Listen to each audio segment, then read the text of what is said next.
So it looks like we're getting a new Lizard action figure from the Spider-Man Retro Wave. But is this one worth your money? And is this the Lizard toy that we have all been waiting for? Be sure you stick around until the end, Soulmates, because we're going to talk about a couple of characters we want to see in the Spider-Man Retro line next. If you support what I do, please click subscribe and hit the bell for notifications so you don't miss a single video of mine when it comes out. This Lizard toy that's being released appears to be based on the original Spider-Man the Animated Series Lizard that was released back in 1994, I think it was. It had multiple points of articulation. The elbows were articulated, the knees were articulated. It had your standard 5 points in the hips, the shoulders, and the neck, but also had a really cool action feature. It had this spinning tail, or lashing tail action feature, where if you wound up the tail, it would spin around and it could hit Spider-Man if you wanted it to. Besides that, he had what I think was a vinyl lab coat,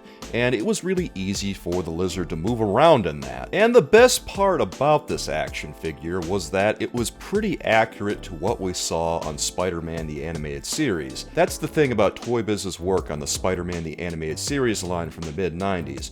Generally, the characters you saw on the line were pretty accurate to how they appeared on the TV show. The latest Lizard action figure was one that was done a couple of years ago as a Build-A-Figure, and a lot of people have said that this one isn't that great. I don't know because I don't have this one, so I can't say one way or the other. But looking at it, I would say that he looks pretty cool, even though he does look a little too much like a dinosaur and not as much like a lizard as he probably should. Also, there's the matter of the articulated tail, and it really doesn't look that great. It looks weird no matter what angle you look at it. It looks a little too angular on the joints. It doesn't work as well as it might with something like Doc Ock's tentacles. And that brings us now to our latest version of the Lizard. This one I think looks pretty good in terms of sculpt. I see a lot of new stuff going on here. I don't see any reuse, and that's always a big plus in my eyes. You look at all of those little details and you can see just the right number of folds on his pants, on his shirt, and his lab coat, and you can see those scales on his hands and feet and his head. He looks great. In terms of articulation, I'm a little less enthusiastic than I am in terms of the sculpt.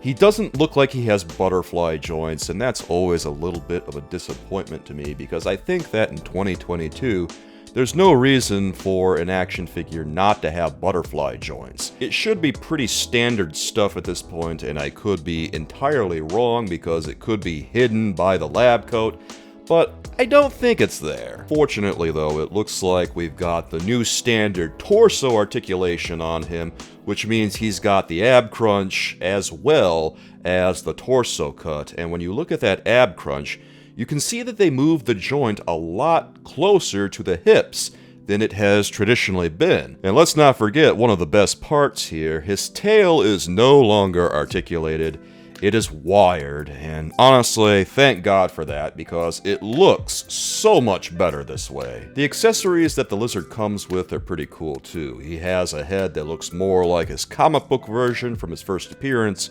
and he has a head that looks more like how he looked on the animated series. He comes with a couple of hands, and he also comes with 2 beakers that he uses for science stuff. Now comes the trouble in paradise, or the things that are wrong about this action figure, I think. I think that the upper body should be wider than it is, because on Spider-Man the Animated Series, the Lizard was pretty beefy on his upper body. He had some big legs, and I think his legs look just about right here. But that upper body looks too small to me. Also, another thing I notice is that he doesn't have his tag on his lab coat, and if we're trying to do something based on Spider-Man the Animated Series, we should probably do something based on his most famous appearance from the show, Episode 1, Night of the Lizard. Very noticeably, when you compare this action figure to that episode, you start to encounter a number of inaccuracies. One, on the show, the Lizard had red eyes. And obviously here on this action figure, this lizard does not have red eyes. Also, when you look at the lizard's mouth, he has a red tongue, and he's only got a few fangs that are showing. He doesn't have rows and rows of teeth like you see on the head sculpt here. And then of course there's also the name tag thing that I already brought up that should be on his lab coat if you're gonna base it off the show. If you're trying to base it on a comic book version of the lizard, it would work a little better, but if you're trying to base it on Spider-Man the Animated Series, it doesn't really work. Aside from that, guys, I do think that this is a pretty good looking toy, but let's talk about the price tag. The price tag on this, I hear, is $30. There's nothing here to me that says this shouldn't be standard price, and even then, I think that standard price should still be $20. Like I said, as soon as we start getting into the $30 range, you might want to direct your attention toward Diamond Select, because they sell Marvel toys at the same price point. Another thing that really hurts is that this one is a Wal-Mart exclusive, and that can get a little rough. I've had mixed experiences with Wal-Mart exclusives. There's been a few that I haven't been able to get, and then there's been some that have been really easy for me to get, so it's honestly a roll of the dice whether or not we're going to be able to get this one if you want it. Is this one worth spending your money on? It's hard to say for me because if you're looking at a Spider-Man the Animated Series version of the lizard, this isn't quite it. If you want a comic book version of the lizard, especially an early appearance version of the lizard, this one works pretty well. So now that we've gotten the lizard, what Spider-Man character do we want to see next in the retro Spider-Man line? I know we all want to see Doc Ock. I would love to see Doc Ock. I want to see what they do with him, and when they do him, I really hope they give him bendy tentacles. But I'm going to throw a couple of other characters' hats in the ring.